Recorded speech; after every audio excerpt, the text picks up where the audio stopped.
Hello guys, কেমন আছো সবাই? আশা করি সবাই ভালো আছো। So welcome back to another new video. So আজকে আমরা শিখবো এসকেপ সিকোয়েন্স আর কমেন্টের কিছু আর প্রিন্ট স্টেটমেন্টের কিছু বেসিক, যেগুলো আমার আগেই শেখানোর কথা ছিল আর শেখাতে পারিনি। তো লাস্ট ভিডিও 7 সপ্তাহ আগে এসেছিল। দেখেন আমি কত কনস্ট্যান্ট ভিডিও 7 সপ্তাহ। যাই হোক, টাইম ম্যাটার করে না, ম্যাটার করে কতদূর শিখতে পেরেছেন। সো শুরু করি। প্রথমে হচ্ছে কমেন্ট। কমেন্ট সিম্পল, যে কোনো কোডকে রিডেবল করার জন্য, যেমন হেল হ্যালো ওয়ার্ল্ড বললাম, this code executes hello world. এখন প্রিন্ট করে this code prints or execute hello world. আরে আল্লাহ,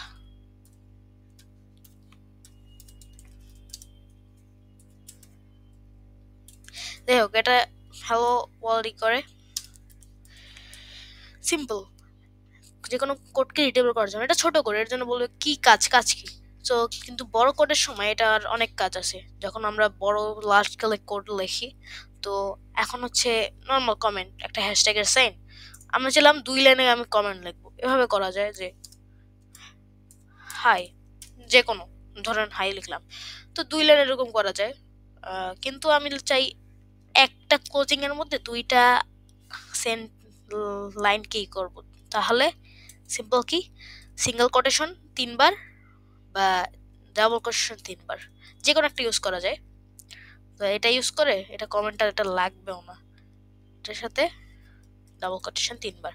তো এখন এক লাইনই হয়ে গেছে, কোনো সমস্যা নেই। আর বলে রাখি যে কমেন্ট কিন্তু এক্সিকিউট হয় না। কমেন্ট হচ্ছে নর্মাল, এটা কোডকে রিডেবল করে, এটা আউটপুট আর সিনট্যাক্সের সাথে কোনো লেনাদেনা নেই। তো এই যে হলো কমেন্টস, অনেক সিম্পল না? তারপর হচ্ছে আমরা শিখবো হচ্ছে এসকেপ সিকোয়েন্স। এসকেপ সিকোয়েন্স কি, যে আমরা কোড যে করি ওই সময় আমরা বিভিন্ন এসকেপ দিই। যেমন হ্যালো, এখন আমি দিতে চাই, আমি এটা পরের লাইনে ভার্টিক্যালি না করে, আমি সরি আমি হরিজন্টালি না করে ভার্টিক্যালি লিখতে চাই যে হ্যালো হাউ আর ইউ। মানে পরের লাইনে আমি হাউ আর ইউটাকে আনতে চাই, তাহলে কি করতে পারি? আম, আমি চাইলে এরকম করতে পারি, এন আনতে পারি। এন একটা হচ্ছে, এটা সরি, এটা হচ্ছে একটা এসকেপ সিকোয়েন্স। এন মানে কি, এটা পরের লাইনে নিয়ে আসবে ব্যাকস্ল্যাশ এন। তো এখন যদি আমি লিখি হাউ আর ইউ, এখন যদি আমি এটাকে এক্সিকিউট করি,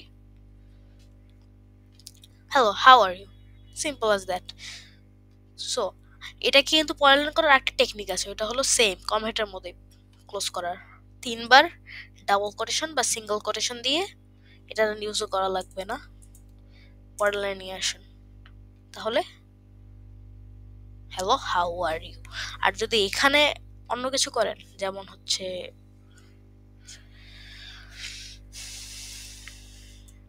hello how are you, sorry, তো ওকে, এভাবে করা যায়, পরের লাইনেও আনা যায়। কিন্তু যদি সিঙ্গেল ডাবল কোটেশনে করেন, তাহলে পরের লাইনে আসে একটা এরর হবে। এই যে একটা এরর, এই যে এটা ঠিকভাবে হচ্ছে না, সিনট্যাক্স এরর। সো এটা আমাদের 3টা কোটেশন দিয়ে করতে হবে। আরেক কিছু সিকোয়েন্স আছে, ওটা কিন্তু সিকোয়েন্স ছিল না, ওটা হচ্ছে নর্মাল প্রিন্টেড স্টেটমেন্ট একটা। আর এখন স্কেপ সিকোয়েন্স হচ্ছে ব্ল্যাক সেশন, আরেকটা আছে। আরো অনেকগুলোই আছে, যে আপনারা স্ট্যাক ওভারফ্লোতে গিয়ে দেখতে পাবেন, সার্চ দিবেন স্ট্যাক ওভারফ্লো এসকেপ সিকোয়েন্স। তো এখানে আছে ইগনোর আছে, ব্যাকস্ল্যাশ আছে, সিঙ্গেল কোড আছে, ডাবল কোড আছে। সেগুলো আপনারা ইউজ করতে পারবেন এখান থেকে পড়ে পড়ে। এগুলো এই স্কেপ সিকোয়েন্স অত কিছু মুখস্থ করার ব্যাপার না, এটা হচ্ছে নর্মাল, অত কম্পালসরি না। সো এখন আমরা যদি লিখি, আমরা ট্যাব আনতে চাই। ট্যাব কি আপনারা জানেন? এই যে একটা গ্যাপ দেয় ট্যাব। ট্যাব হচ্ছে কিওয়ার্ড সরি, ট্যাব হচ্ছে একটা কম্পিউটার কিবোর্ডে থাকে, ওই যে আপনার টপ লেফট কর্নারে দেখতে পারবেন। সো আমি এটা আমি একদম কোডে লিখতে চাই, যেমন হ্যালো। আমার এতগুলা লেখার ইচ্ছা নেই, black slash, simple slash sorry backslash টি, তারপর লিখে দেন হ্যালো হাই। কথার কথা, হ্যালো হাই, ইয়েস, একটা স্ল্যাশ এসে গেছে। সো ওকে, এখন আরেকটা আছে, ধরুন আমি হাইটাকে কোটেশনে ই করতে চাই, ডাবল কোটেশনে, কোটেশন ক্লোজ করছি ডাবল কোটেশনে, আবার হাইটাকে আমি ডাবল কোটেশনেই ই করতে চাই, ক্লোজ করতে চাই। তো এই ক্ষেত্রে আমি করতে পারি যেটা, আমি যদি এখানে এরকম করি, দেখেন, সরি, এটা একটা এরর হবে,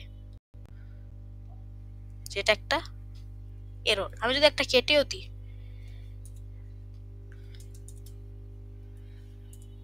একটা কেটে দিলাম ধরেন, তাহলে এটা এরর, সিনট্যাক্স এরর। সো এটা আমি কি করতে পারি, best thing I can do is এইটার সাথে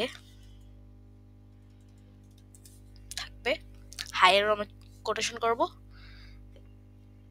ব্যাকস্ল্যাশ কোটেশন, দেন হাই, আবার ব্যাকস্ল্যাশ কোটেশন। তো এখন সরি ডাবল কোটেশন দিই, সিঙ্গেল কোটেশন তো হয়েই যাবে। এই যে হ্যালো হাই, ডাবল কোটেশনে ক্লোজ করছি, আবার হাইটাকেও ডাবল কোটেশন ক্লোজ করছি।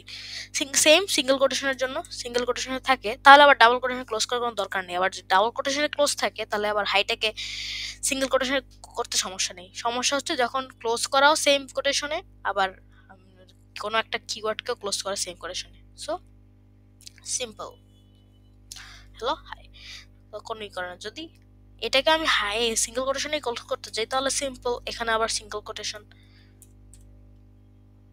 এই যে মোটামুটি কথা। তারপর হচ্ছে যেটা এটা হলো প্রিন্টার, আর কিছু শিখাতে আমি ভুলে গেছিলাম, প্যারামিটার। কি জিনিস, হ্যালো দিলাম, তারপর হচ্ছে আমি নাম প্যারামিটার, আমি তিনটা জিনিস করতে চাই, 8 আর 9। আমি চাইলে স্ট্রিংও করতে পারি, আর একটা 4টার মধ্যে দিয়ে হাই। আমি একটা প্রিন্টের মধ্যে অনেকগুলো জিনিস প্রিন্ট করতে পারবো, লিস্টের মতো, যেটা আগে গিয়ে শিখবো ভালোভাবে। তো এই যে এখন রান করব, এটা একসাথে রান হয়ে যাবে, কোনো এরর নেই। তারপর হচ্ছে আমরা একটা জিনিস শিখবো, সেপারেট, যেটার কিওয়ার্ড হচ্ছে সেপ। সেপ কি, মোটামুটি কথা সেপারেট করে। কিভাবে করে, যদি আমি এখানে একটা দিয়ে দিই, এই যে যে তিনটা প্যারামিটার, 4টা প্যারামিটার আছে, হ্যালো 8 9 হাই, এগুলোকে একটা কোনো কিওয়ার্ড দিয়ে সেপারেট করে। যেমন আমি এখন হচ্ছে একটা স্পেস দিয়ে দিলাম, তো সবকটা স্পেস থাকবে নর্মাল, আগেও ছিল এখনো আছে, কোনো সমস্যা নেই। সো এখন একটা জিনিস কি করতে পারি, আমি হতে এখানে দিলাম হাইফেন, সব কয়টাই এখন হাইফেন চলে আসবে। হাই তারপর হচ্ছে আরেকটা আছে এন্ড। এন্ড কি করে, শেষেরটায় আরো একটা জিনিস যোগ করে দেয়, যেমন হচ্ছে হাই কিন্তু এখানে আসে না, হাইয়ের উপর হাইফেন আসে নাই, কিন্তু যদি আমি এন্ড দিই, হাইফেনের জিনিস না, আমি যে কোনো একটা দিলাম, বাই বাই, তো এখন হাইয়ের শেষে বাই আসবে। এক সেকেন্ড, ও সরি, আমি এখানে একটা কমা দিতে ভুলে গেছি, কমা, এখন হচ্ছে কোনো এরর নেই। Yes, high by. তো চলে এখানে একটা স্পেস দিয়ে দিতে পারি, তাহলে হচ্ছে এটা আরো সুন্দরভাবে লাগবে, হাই বাই, বা হচ্ছে এখানেও আমি একটা হাইফেন। এখন আরেকটা মজার জিনিস, বাই এন্ডের কাজ, আমি যদি আরেকবার প্রিন্ট লিখি, তাহলে দেখা যাবে আমি লিখলাম ছোট স্মল লেটারে হ্যালো, তাহলে এটা বাইয়ের সাথে এসে যাবে, যে বাই হ্যালো একসাথে, ওটা আলাদা লাইনে প্রিন্ট হবে না, নিচে প্রিন্ট হবে না, একদম এক লাইনে এন্ডের জন্য প্রিন্ট হয়ে যাবে। যদি এন্ড সরিয়ে দিতাম তাহলে ওটা হতো না। তো এটাই হচ্ছে এগুলোর কাজ। সো আই থিঙ্ক আজকের জন্য এটাই। আর যদি আমার কোনো জিনিস বুঝতে অসুবিধা হয়, তাহলে আপনার কমেন্টে বলে দিতে পারেন। আর যদি রেসপন্স করব, যদি কোনো কমেন্ট না করতে পারি, তাহলে আপনার একটু স্ট্যাক ওভারফ্লো আছে, একটা অনেক ভালো ডেভেলপার ইউজ করে, আপনারা এখান থেকে আপনার কোশ্চেন করতে পারেন, পেয়ে যাবেন অ্যান্সার। সো আজকের মতো এখানেই, till then keep learning and keep coding.